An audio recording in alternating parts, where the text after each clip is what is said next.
In stumbling through the first week of the season, the one thing the Coyotes didn't seem to lose was their perspective. They were dismantled during an offseason overhaul, and cinching the pieces back together was going to take time. This reality didn't stop them from expressing frustration when the deficits started to roll in, but it was served with a side of optimism, like their record could be inverted. They played well a certain period, or the effort in practice the next day was spot on. But after the Coyotes were schooled Saturday by the Bruins en route to 6-2 meltdown at Gila River Arena that sealed the worst 5-game start in franchise history with the team winless at 0-4-1, the mood changed.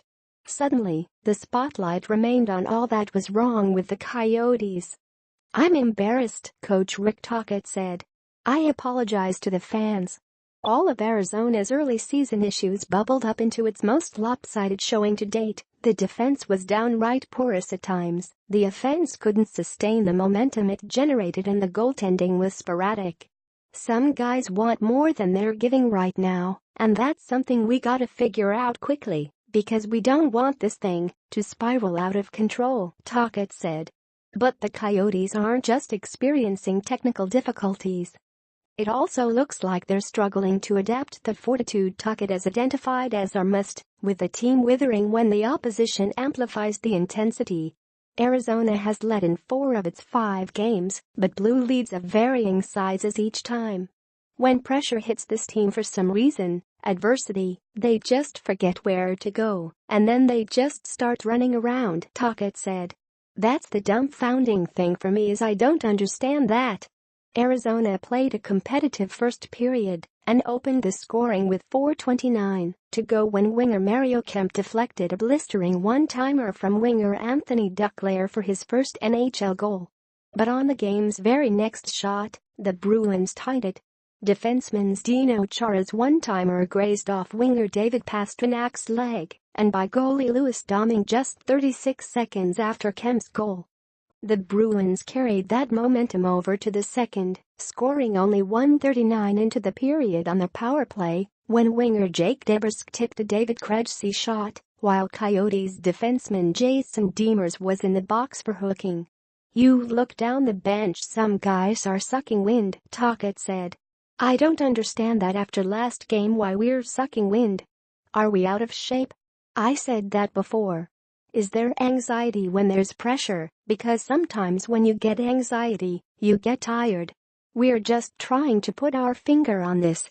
Related, Coyotes learning Rick Tocchet's dictionary of hockey terms. Boston feasted on odd man rushes in the second, and the team used the advantages to grow its lead. "The second period it was chaos," Tocchet said. "That's my fault. I thought I had them ready to go. A couple guys were loose, not getting the puck in deep. Some guys go off the grid." At 5:03, Chara made it 3-1 when he put back his own rebound as the trailer to an earlier 2-on-1, and with 3:39 remaining in the period, winger Brad Marchand got behind defenseman Oliver Ekman-Larsson and Alex Goligoski to skate in alone on Domingue before roofing a backhander in from almost the goal line. "I think it's the D making some bad decisions out there," Ekman-Larsson said. "At the same time, we don't have a third guy, so we can't pinch down. So it's a team effort, I would say. We gotta be smarter." Ekman-Larsson was on the ice for 3 goals against and is a team worst -9 on the season. "Oliver's gotta play better," Tocchet said. "He's gotta play better. Straight up. He's just gotta play better." In the third, the Coyotes pulled within 2 at 16:25 on the power play, a one-timer from Ekman-Larsson that gave him the most power play goals by a defenseman in franchise history with 41. But, like they did after the Coyotes' first goal, the Bruins responded on the very next shift. This time, Domingue's stop of a Danton Heinen shot popped out of his glove, and winger Tim Schaller deposited the loose puck behind Domingue only 23 seconds after Ekman-Larsson's goal. "I'm a goalie.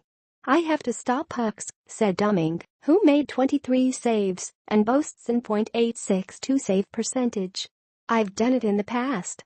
What's going on? I don't know."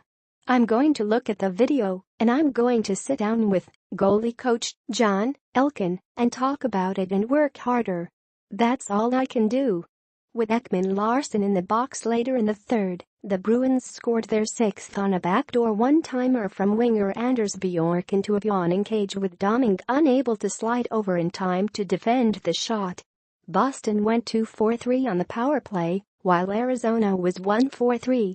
Bruins backup Anton could have been made 29 saves. "He has to be better," Tocchet said of Domingue. "Everybody has to be better, even myself, coaching staff. It obviously starts with me. I honestly thought these guys were ready to play. I don't have an answer for why guys are pinching at the wrong time and stuff, but that's something we're going to straighten out." Tocchet offered up potential solutions, like bringing in new players, intensifying practices, bag skates and even implementing a curfew, and it didn't sound like an overreaction. Instead, it came across as a reminder of why he was brought in to lead this group, to revamp a culture that had gotten stale amid years of losing.